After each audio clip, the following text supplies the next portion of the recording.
broadcast button on the GoToWebinar control panel to allow all attendees to hear you. This system will notify you once you begin your broadcast. The broadcast is now starting. All attendees are in listen-only mode. Good afternoon, everyone, and welcome to this week's webinar. My name is Chantal, and I'm going to be your host today as we discuss roof framing. We're going to be looking at framing the roofs that you see on the screen, one with hand framing and the other with trusses. So we'll look at the difference between the rafter framing and the truss framing availability in the software. Following the presentation, I'm going to open up the chat panel so you can type in any questions that you might have about roof framing. And then following the presentation, we'll follow up by sending you out a document so you can read about all of the different settings that we went through today. This will be the last webinar of 2017. So before we begin, I wanted to thank all of you for taking the time to join us each week to learn a little bit about the software. I appreciate that you take that time to learn the software so that you can use it to its most advantage in your business. Today's webinar is about roof framing. So the pieces that we cover in today's class are going to be relevant to those that are using our Building Essentials or our Construction Suite software. If you're not using Building Essentials or Construction Suite, if you are a Pro Architect client, you won't find the framing options that we'll be showing today. But today's a great way to learn anyway, if you are using Pro Architect, to see what options are out there for the framing. So let's get started diving right in to take advantage of the time we have to look at framing. As you can see on your screen, I've created two buildings, and I'm going to be framing them for you and going over all of the different options of the roof framing. So I'm going to start off with the model on the right. I'm going to left click to select the roof. And when I do so, you'll see all of the arrows appear. When we're looking at general settings for the roof, like framing with trusses or framing with rafters, that affects the entire roof. So you don't have to select all of the arrows to affect the framing. I only need to select one side, and it will select the entire roof for me, and it'll affect all of their properties. So with the roof selected, I'm going to right click and review the properties of this roof. When we're looking at framing this roof, there's two different places we need to look so that we ensure that it's framing the way that we want to. One is up here at the very top of the dialog box under the Support and Details tab. You will see Support Type. That can be set to either rafter or truss. When it's set to rafter, it will automatically look at different settings on how to lay out the rafters and the valley boards, the hip boards, the ridge beam to see how you want it to frame. If that is set to truss, it will ignore all of that and not insert any hand framing elements like rafters into your model. So if you wanted to use rafter framing, make sure under the Support and Details tab that it is set to rafter. Once it's set to rafter, back under the Basic tab, down at the bottom of the dialog box where my mouse is currently hovering, you'll see a button called Specify Framing. And I'm going to click on that button. This is where we outline all of the various boards that go into creating the roof framing. The roof framing here is what will outline and insert each of the various elements that you can see here. So as you can see, we have a rafter member. It's a 2x8. It's set to be used as a rafter, and you can see the phase that it's going to be put into is called our roof framing phase. The usage and phase that you see there are meant for when we're ordering product. So when we're putting these ultimately into a material list, it's going to put all of the rafters in a phase called roof framing so that they're all in the same group, so it appears nicely in a material list. So it's going to be a 2x8 for my rafter, and it's going to be a 16-inch on center spacing. If I didn't want either of those options, I can click on any of these variables that I see in this list. And when I click on them, you'll notice that a little button will appear to the right. Anytime you see this little button with 3 little dots, that means you're going to link back to the catalog to select a new item in its place. So if I click there, that will bring me back to look at all the various sizes that I have if I want to change out that item. And I can pick any different size that I see there in the list to replace it. I simply then click OK, and it will update that in the list. As far as spacing is concerned, it's just a numerical value placed there. So I could come back and backspace that out and type any value, and then it would automatically change that spacing for me to that new value. Always remember, anytime you're putting in a numerical value in the software, it always assumes inches. So you'll notice when I typed in 16, it converted that to 1'4". If I wanted that to be 16 feet, I needed to put in that foot sign for it to know that I meant 16 feet. It will assume inches, so always make sure you double check and get used to putting in that foot sign. Beneath that, it'll lay out all of the other various members that are going to go into my roof framing. So underneath my rafter, I have opening header. So if I'm to cut a hole in my roof, perhaps for a skylight, perhaps for an opening for a chimney or some opening for something to go through, it will frame around that opening, yes, excuse me, with 2x8s. It will label those header as rafters and put them in with roof framing. If I wanted them to be given any other kind of name, that's when I can click again on that button. That will take me back into my catalog where we've listed out various usages, just strings of text on how I want to label this. And it will allow me to choose something else. If I wanted it to say header, as an example, I can click OK and change that to header.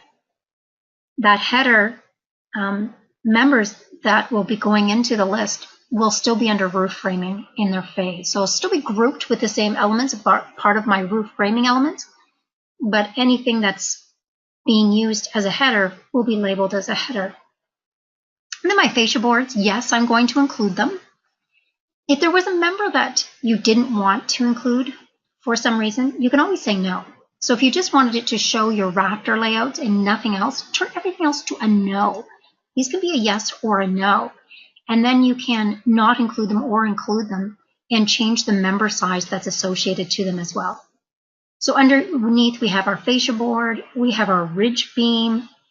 If I scroll down even further, you can see that there's hip boards, valley boards, and the one that's a little bit different, we also have our gable, is our gable ladder. And the gable ladder was introduced with version 13. And what makes this unique is you can see it has another variable added to the bottom, spacing. So when we go to put in our gable ladder framing, yes, I want to include it. I want it to be 2x6s. I want it to be labeled as gable framing in the roof framing phase. But I want to space out those gable ladders every, again, 18 inches here. So you can put any value in there, and that means up along the gable face, it's going to put in those gable ladders on 18 inches, every 18 inches. That would be the maximum spacing that it has. So when it runs out of 18s, it's just going to stop that. And I'll show you when we get back to the framing. So to recap, I'm just going to click OK here. When you want to put rafter framing and its associated members into a roof, you have to make sure two things are set. One, underneath the Support and Details tab, the supports type is set to rafter. And then under the Basic tab, this Specify Framing button, you make sure that you have everything set to a yes, where you want to include those different members, and that you have an actual member called out beside it. And if you want them to appear correctly in your material list, a phase and a usage for each. So when I click OK here, this roof on the right is set up to be framed with rafters. So if I go to View, Framing, Display the Framing, we'll see the outline of the rafters themselves. And I'm going to put that into a 3D view where we'll be able to see the rafters being laid out. I'm just going to zoom in on it, and I'm just going to come down to the view filter to clarify this even more. I'm going to hide the visibility of our wall framing so we just see the roof framing, so it's a little more clear on your screen as well. So here we can see the individual rafters being laid out. We can see that gable ladder framing coming up along our gables, and it's going to be that 18 inches apart that we had specified. We can see our ridge beams going in, that 2x10 member that we selected, and same as along our valleys and our hips. They'll all have that same member size that we selected. So when we chose all those members and we made those selections, it went through here and spaced everything out for us according to all of those rules that we set under the rafter framing. I'm going to go back up to View, Framing, Display All but the Framing to turn the visibility of our roofs back on, and I'm going to put it back into 2D. When I went out to the 3D view, and when I turned on the framing, you'll notice that the roof to the left didn't have any framing associated to it. And that's because we're going to be putting trusses into this roof. Excuse me. So if I look at the properties of this roof, up under the Support and Details tab, this roof was set to truss. And as soon as it's set to truss, it no longer will look at any data that you put under the Basic tab under Specify Framing. I've turned these all to No, but even if they were set to yes, it knows, because under Support and Details with this set to truss, to ignore all of that data. So now that it's set to truss, what we can do in Envisioneer, now in version 13, is put in profiles of a truss so that we can see them being laid out. To do that, we find that under the Roof pull-down menu, the very last option is Truss Run. And it's just telling me if I had any currently, it's going to turn them on for me because I had it turned off. In the catalog panel, there is a default truss layout created in the catalog. And I'm just going to edit it to show you its information. Basically here, we're just laying out a basic truss. It doesn't have to, it's not meant to match how you're going to design that truss. It's not designing trusses for you. Excuse me. It's just giving you a basic profile. And in that profile, we can set up various information. The maximum spacing between trusses, the offset, so when you pick your initial place where you're going to insert your truss at the overhang, when's the next truss that you're going to have? 2 feet is my set. And the very last truss, what's the back offset? So what's the maximum we can offset when we come to the back of a run? And then we have the thickness of our truss. So just a general thickness so it can show a profile. Again, we're not engineering the trusses. We're not looking to put in every board here. We just want to get a general profile so that you can see where the trusses are going to lay. So we need all of these various thicknesses just so we can show the general profile. And you can see the spacing here of the webbing. Again, just general. It's not engineering the trusses. It's not putting in the individual boards, but it's just giving you a general view of a truss. Under the Appearance tab, it's just going to give you the 3D and 2D appearance and what the lines are going to look like. All the information we need just for a simple truss profile, and that's what this command is meant to do. So I'm going to click OK, and I'm going to pick on that truss. And now I need to show it where I'm going to outline these trusses. And what it's going to do is when I pick on the surface, and I'm just moving my cursor over the surface, you can see that a green arrow appears. That green arrow is coming from the support point of that particular surface, and it's recognizing it. And it's showing in the direction that that surface is going so it can lay out the trusses along that surface. And I might just zoom in here just on this one roof so you can see it's a little bit bigger on my screen and understand it a little bit better. So when I move my cursor over that area, the green arrow will be sitting on top of that wall where these trusses are going to start their support point and start laying out their truss run. So all I have to do, and I refer you down to look in the lower left-hand corner of my screen where it says Pick Roof Edge at Start of Run Truss. So this is the edge I want to select. All I have to do is left-click when I see that arrow appear. And then I just move my cursor up. And again, looking down to the lower left-hand corner, now it's looking for me to pick the extent point or roof edge for the valley or the back hip. So I'm going to bring myself all the way up to this point right here, to this next ridge line, and I left click. Now I go to my next surface. I'm going to come back to this front surface again, left click, show it all the way up of where I want it to run. Come to this side surface. The green arrow appears again, left click, and bring my cursor up to where I want that to end. Bring my cursor to the back, left click, again bring myself to where that surface I would want it to end again.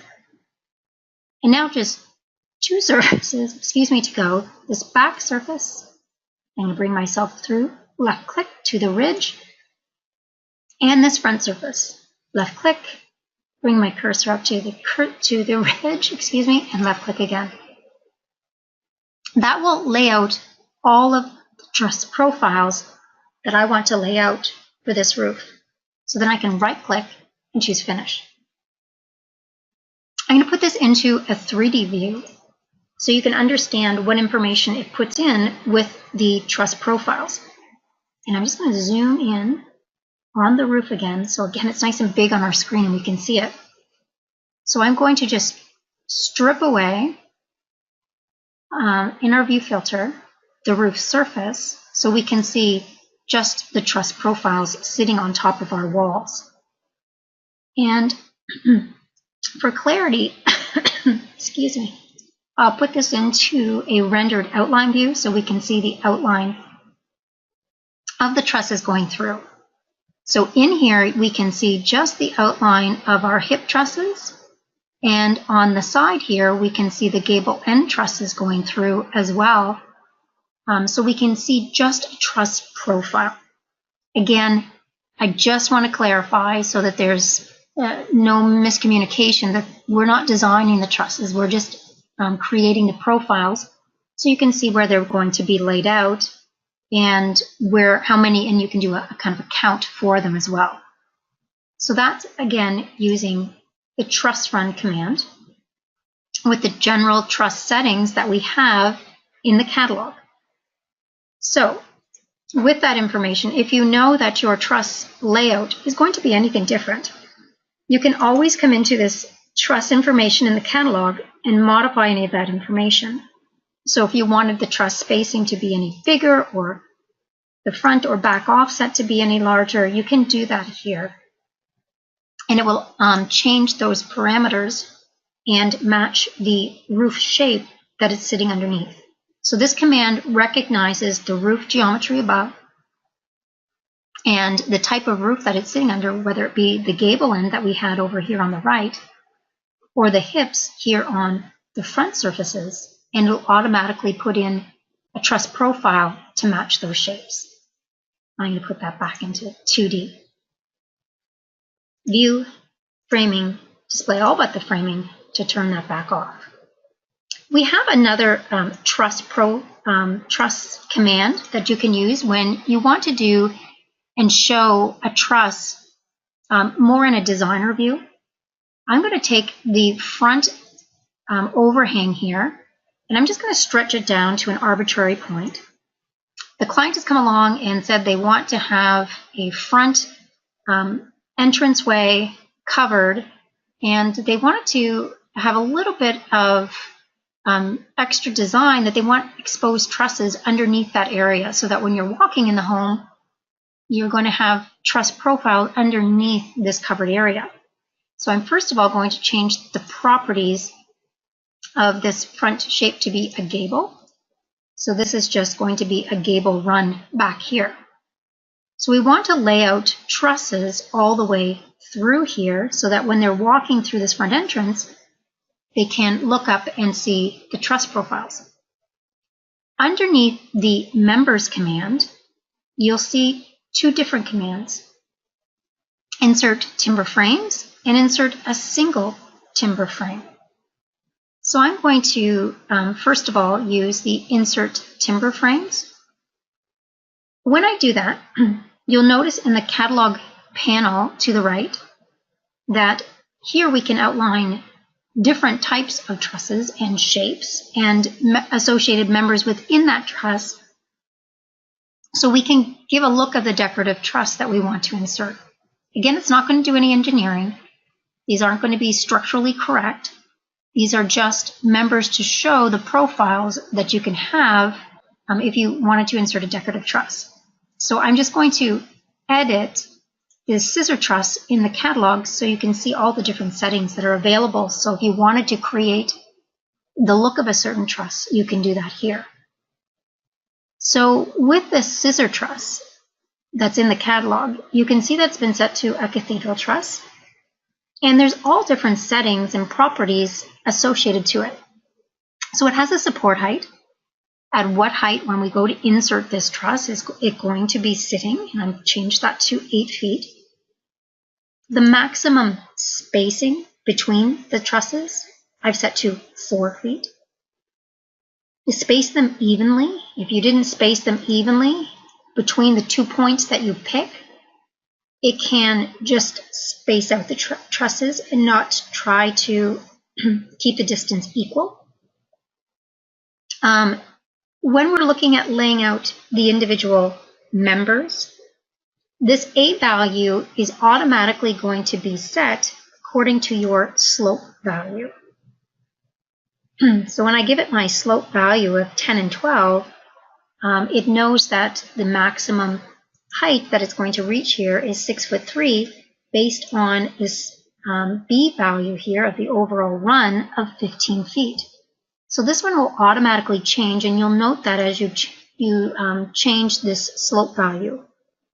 And these timber framing, these will be updated and changed every time you go to insert a new type of truss, because we have that B value. So every time you go to insert these decorative trusses, you have to look at the overall span, come in here and edit it just as I did, and give it that new value of how wide is this truss going to be. And then based on that, if it's a cathedral truss, what's the width of the opening inside that truss? And I've got mine set to 10 feet based on an overall width of 15 feet. And then the interior webbing members, I've got them being 3 feet down and 3 feet across to create that web member. And the T2 value here, this secondary board that's coming in here, is also 3'6".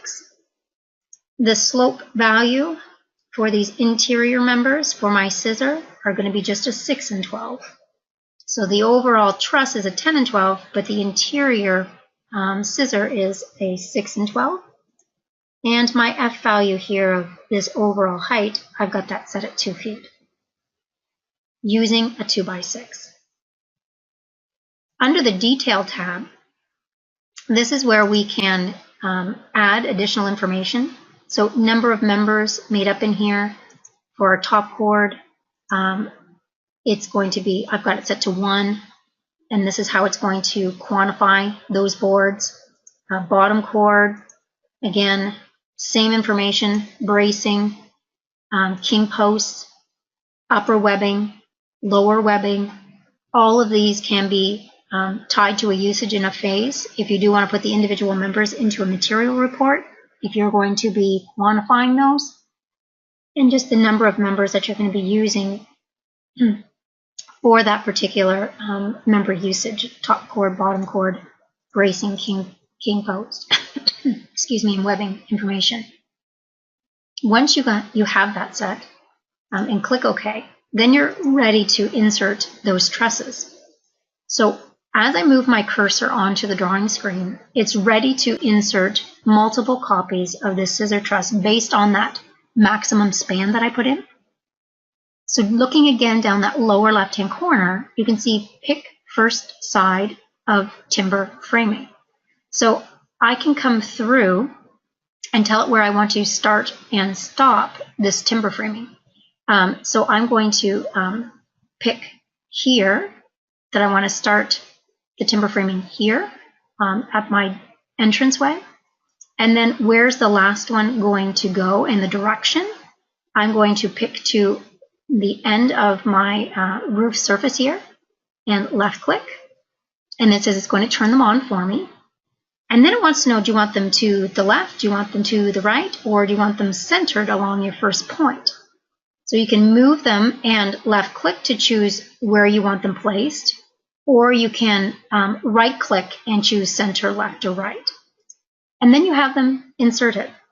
So if I place a camera inside this area here, and then I will look up in my Okay, so we're back up and we're looking, if we look around then at the profiles, we can see the trusses that it put in that area for us. So again, that was using the insert timber frames. It looks at the spacing that's available for the trusses, and it looks at the profile of the truss that you're putting in and the individual members and puts it in. Again, more for a decorative purpose. There's no structural work being done here. If you wanted to just put in one truss, if I went back into 2D and I wanted to carry this maybe on the inside as well and just put in one, I can go to the single, insert single timber frame to that scissor truss and tell it where I want to place it. So I'm going to tell it to place it here and show it this direction, and it can just put in one as well. So you can either do a spacing and put them all through, or you can put in just one with that one as well, and it will work with just one or multiples depending on what you need to show and visualize and what's going to be viewing inside a space. So if you had a nice cathedral area, you wanted to show off a truss frame in that area, you can show just one if that's what's going to be shown, or you can insert timber frames and show the maximum spacing there. So just to recap everything that we covered today, we had a roof that was done in rafter framing, and looking at its properties, we learned how to lay out all of the individual boards for that rafter framing and looked at the individual items with the rafter framing and learned that each board can be different and labeled differently for a material report, and that the gable framing at the very bottom is new for version 13, and you can include it and include a spacing so it knows along the gable end how many to place in. But it will not show any of that rafter framing if under support and details you don't have it set to rafter. If it's set to truss, then it will ignore all of that information that you put in and assume that you're going to be using truss framing. If you are using truss framing, then under the roof command, you can do a truss run.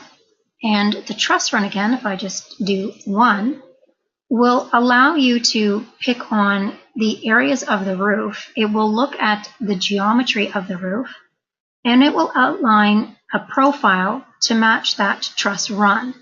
Now, again, these aren't engineered trusses. It's just a profile to show the overall shape so that you can count them and you can see the profiles that you're going to need in certain areas. So if I just do a couple here, we'll be able to see those areas. And I'm just going to pop this into a 3D view and go to View. Actually, I'll just take away the roof surface here, close that eye, and turn on the eye of roof framing and roof trusses. So we can see the roof framing in the various manners, from our rafter framing on the right to our truss profiles on the left, and the individual timber frames that we put in over the entranceway. What I'd like to do now is answer any individual questions that you might have about roof framing, so I can answer them live during our broadcast. So in the GoToMeeting panel that's to the right of your screen, if you want to open that up and type in any questions, I'll be able to answer those for you at this time. If you don't have any questions at this time, never hesitate to contact our technical support center. They're open Monday to Friday, 8:30 a.m. to 5 p.m. Eastern Time. But even after hours, if you go up to our website, and I want to take you there right now, at www.cadsoft.com, if you scroll down to the bottom of our page, at the very bottom of our page, you'll see a direct link to Community. And in the Community, that's where you'll be able to type in any questions that you might have. And users around the world will be able to help you out. And you'll be able to go through all of the different questions that are already up there and be able to see and learn from those as well. During the holiday season, Cadsoft will be closed. We close at 5 o'clock this Friday, and we do not reopen until January 2nd at 8:30 a.m. We like to give our staff and employees the week off to spend with their friends and family. So during that time, we'll ask that you use the forum, excuse me, and we can have different people around the world answering your questions. So let's get to your questions right now about roof framing.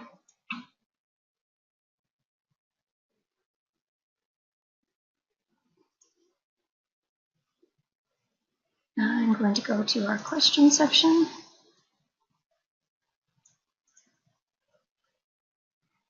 If one has a roof skylights, will the roof framing double up the rafters for the opening? No. When we were looking at the framing information, I'm just going to say display all the information so we can look at the roof again. You can see you can only specify one single member. If you do want a doubled up member there, you're going to have to insert that manually using the member command. So just inserting a member if you did want to double that up.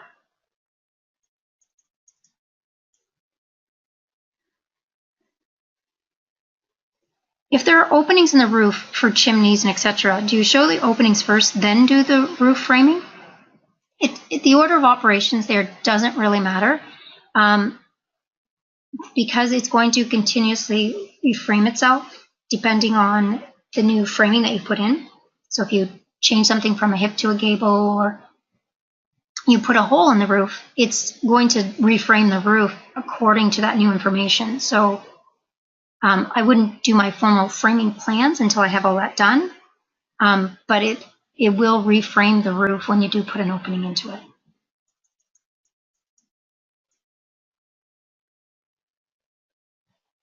I might have missed in properties for timber framing where the size of the members appear. We're not. I do want to reiterate here for the timber framing that we're not sizing members and we're not doing any kind of structural information here. We're just laying out general information about the timber frame. And under the detail here, when we're looking at the individual members, you can see that we're looking at, excuse me, this one's looking at properties. So under general, you can see it's using 2x6s. So all of my top chords here are going to be framed with this 2x6 because under the details tab, top chords are looking at the properties. If I wanted that to be a different size and all of the members to be a different size, if they were all going to be one particular member, I go back to the general tab and choose a different framing member. But if each piece, for whatever reason, was going to be a different size, instead of having properties, I would click here, member library, and then I would go through and I could change that to be a 2x10 for the top chord, and everything else could be, my bottom chord and everything could match the properties, that 2x6. So that's under the properties here, where you can set up the framing member sizes, and if they each have a different member size, where you can lay those out.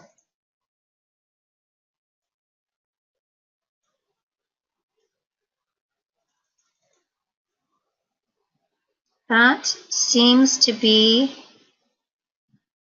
all of the questions that I have up there so far. So I'm going to hold the webinar open for another few moments, just in case someone else has another question about roof framing and I can answer it live. Otherwise, we'll end off the webinar, and we do record each webinar.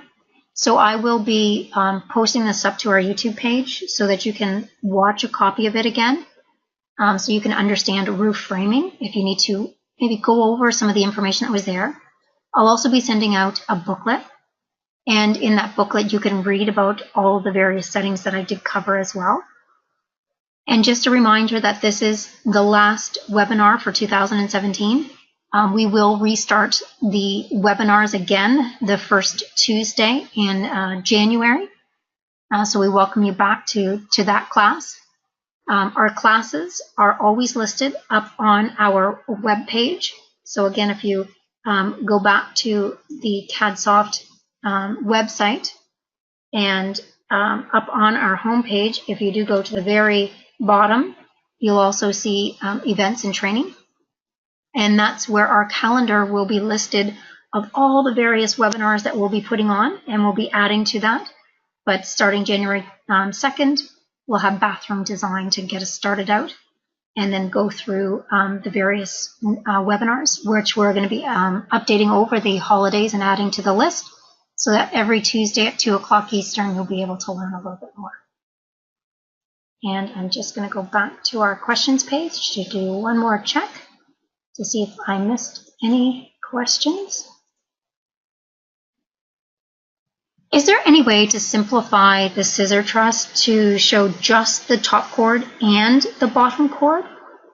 So when we're looking at the profile of the scissor truss, can we, and I'm just going to add an element here, can we create one that has just that information? With the trusses that are currently there, they're looking for all of the information that you see in there. So they're going to want those web members in the interior. There won't be a way at this point of being able to modify those to eliminate them. They're going to be included because it has to follow this general outline.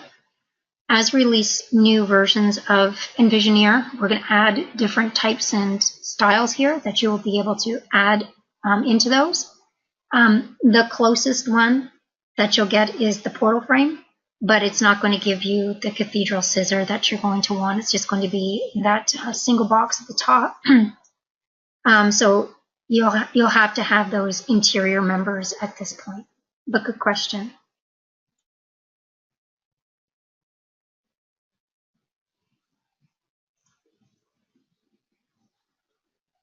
And one last check for questions. Can this link to anchors such as Simpsons? When we export, we can export in, and this is if you're using Construction Suite. I do want to make sure that that's clear. These export formats you see down here, you may not see them at all if you're not on Construction Suite. But this information that we've put in for the roof itself, if you did want to have it, the truss profiles created, the trusses profile, the plate material, you can export that out to MyTech or Simpson so that they can analyze it and create the information that you need.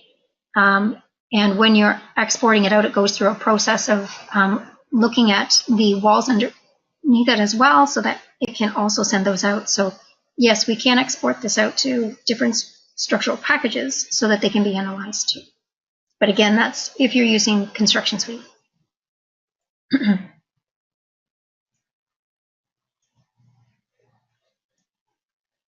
Okay, that seems to be all of the questions that have been posted up to the chat panel at this time. So I do want to thank everyone for joining us today and each and every week. And I wish you all the best in the holiday season and the upcoming 2018. Thanks again, everyone, for your support and joining us each week. I look forward to seeing you again next week. Thanks, everyone. Bye-bye.